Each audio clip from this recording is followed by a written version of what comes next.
Alright, so welcome back to F123 My Team Career mode. Now, last episode, to begin Season 5, I said that the next round is going to be at Saudi Arabia, and as you can see, I was completely wrong. We're actually going to Australia for round 2. This is the first time ever that I'm going to Albert Park for round 2. I'm very excited. Let's lock in and go upside down. Right, so here we are in quali. Seems like it's going to be a perfectly dry session, and actually a perfectly dry day, and I actually really like that, because, not going to lie, I cannot stand driving in the wet. I don't know what it is, I just hate it. So, yeah, fully dry, no fuel, 2 runs, you know how it is, let's go. Now, the objective today is to sort of get back on form, because of course in Bahrain, I had an absolute stinker. I believe I qualified 14th or 12th, somewhere in that region. So, pretty much today, I want to get back on form and aim for maybe a top 5, and if I can, a top 3.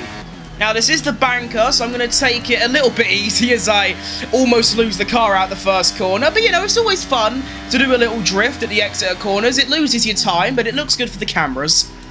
Getting very oversteery through these first couple corners, but we are cooking. And through the first sector time, wow! Oh shit, I've gone off. Okay, this might... I've got a good feeling about this. Alright, heading into the final sector. A bit early on the brakes there, but that's fine. Decent exit. Small lift. Actually, you need to lift a bit more through there. Brake a bit early, because you sort of need to. Try not to lose the rear. That's lovely. And I believe I have just done something foul. Oh my goodness. Oh my god.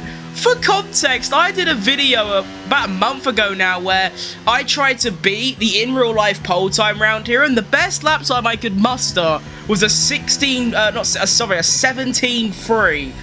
I've just had a 14.3. Oh. Okay, yep, this car, we're back, baby. We are back. Come on. Alright, so I'm currently P1 only by a 1/10 of a second, so I'm definitely going to have to improve my lap time a little bit more. But I had a really bad end of Sector 1, as you saw, I went off, and I had a really poor run through the final sector. So I think there is still a lot of time to be gained. And honestly, if I could just keep my lap clean, I should be able to easily find 2 or more 10s. So, brand new tyres, fast forward a bit, and let's cook. Alright, here we go. Final run of quali. Let's go. Remember, we're currently P1, but we are looking for any form of improvement. Let's see what I can do. Through the first corner, I'm going to try and not lose the rear as much. And there you have it, 1/10 already. Oh, I'm absolutely cooking. 3/10 up through the first sector already, and maybe a bit more. If I brake a bit more, don't go off. Okay, no, I actually lost time. I'm not sure how that works, seeing as last lap I went literally on the grass. I am 3/10 up on my best time right now. Come on. Gaining even more time through the fast left-right. Now I'm going to brake a little bit earlier here, so I can actually hit the apex better and get a better exit. And now through here, I'm going to lift a bit earlier, get on throttle a bit earlier, brake earlier, basically just everything earlier in general. A bit more throttle. And that is magical. Lost a bit on the final corner. It's a 1 minute 14.0 something. And pole position. Let's go. That was incredible. We're back after the complete miserable nightmare of Bahrain. I have come back with a vengeance. Look at that gap. That's the Max Verstappen special. Hang on. There's a kangaroo over there, isn't there? Anyway, I think it's time to head to the main race. And I've got a great feeling I'm about to mop the floor of the competition. And actually, I managed to get into the 1 minute 13s. I think that's pretty impressive. Let's go. Come on. And here we go for the Australian Grand Prix. And as you can see, it's an absolute scorcher today. I love the view of sunshine. It actually gives me so much endorphins. It's crazy. 34 degrees. That's pretty smeltering, isn't it? That is actually quite hot, to be fair. I'd like that in England. 3.3 miles, 14 turns, 2 DRS, 3 DRS zones. Here's the starting grid. Not that we're really interested, but we've got me in P1, Iwasa in P2. How did Tsunoda get on? I didn't actually check. Let's see where he got. It's actually going to be P11 for Tsunoda, which is a little bit concerning, because in Bahrain, he finished, I believe, on the podium, or like P4, and qualified well. So we've had a complete switch in performance here. But anyway, now we're on the starting grid. Soft, medium, a little bit less fuel. I think we're ready to go. Let's have it. It's been a while since I've started from the front. Oh, look at that as well. All 3 cars behind on medium tyres, and we are away. Getting very loosey-goosey on the rear, but don't worry, I've got it under control, and we are going to scourge ahead into the lead into turn 1, and that is a picture-perfect start. And now I need to start building a gap, because all the cars behind are on mediums, I'm on softs, so I'm only going to have that advantage for 5 to 7 laps. I need to pull away and build a gap. That is why! Now, it seems that Iwasa behind has got a lot more straight-line speed than me, and I always struggle at this corner in particular. I think you need to, like, yeah, I don't understand it. You need to, like, brake a lot more than you think you do, so you can actually go flat out through the second corner. Iwasa's actually going to go for it here, however, I can... Whoa, that's gone wrong. Okay, I need to lock in, because I keep going off, I keep going wide, I keep out-braking or under-braking myself, and, yeah, not good. Right, car feels extremely loose on the rear right now, a lot more than quali. Now, I don't actually remember which differential setting I need to change to actually fix that. I can't remember if it's up or down. Isn't oversteer up? I'm going to go up and see how it feels. Here comes Iwasa again. I cannot pull away from Iwasa because of that quick left-right chicane. I'm just way too slow through there. Right, DRS is now enabled, and this is really bad. I cannot gain any time through that chicane. I keep losing half a second a lap through there. No matter what I do, I just lose time, because unfortunately, I'm not a robot, I'm not artificial, I make mistakes, and I'm bad at things. Here comes Iwasa again. He's going to go down the inside. I've got it covered off, but his straight line speed is just so superior to mine. It's unreal how much faster in a straight line Iwasa is than me. It's like multiple tens of kph. Here comes Iwasa again, and unfortunately there is nothing I can do to defend against this guy who's having a fantastic race. Let's see what I'm going to brake a bit more and then get a good exit. Like, I just can't. I can't go quicker through there. I can't get it perfect, and Iwasa goes through. There is literally nothing I can do in that situation. Oh, sorry. I'm physically, mentally, and spiritually not able to go any faster through there. But because the AI is perfect, they just, you know, smash it every time. So, fuck you, EA. Right, DRS on the return now. But look, I just can't, bro. Really? I can't even get close to make a move. This is ridiculous. Here we go. Here we go. Come on. To the outside. He didn't leave me much room there. That's actually technically illegal because he just put me in a wall. But I'm through. But, I mean, going down the back straight now, he's probably should have go back past because of the speed difference. So, there you have it. Lovely. Iwasa is what people call inevitable. And there he goes. We've also got Max Verstappen right behind as well, also with a much quicker car. Wait, Iwasa hasn't got... Who is that guy? Wait, I'm confused. Why has Iwasa got DRS through there? He's ahead of me. Don't tell me the detection point is the same for both their DRS zones. That's really, really stupid, isn't it? Right, hello Iwasa. I'm back, and I am here to overtake you again. Crazy how you can brake later than me on old medium tyres. But we are through again. But I just can't get the gap. Tyre wear is looking pretty low, which means the undercut probably ain't going to be very powerful. And obviously I'm going to be pitting first, no matter what happens. So, it's starting to look a bit bleak, I will say. Right, this is the stage where my tyres go off and I start going on the radio saying, Bono, tyres are gone, because every single corner, it's like I'm ice skating. And then I lose another half a second through there and Iwasa goes through. It's unbeatable.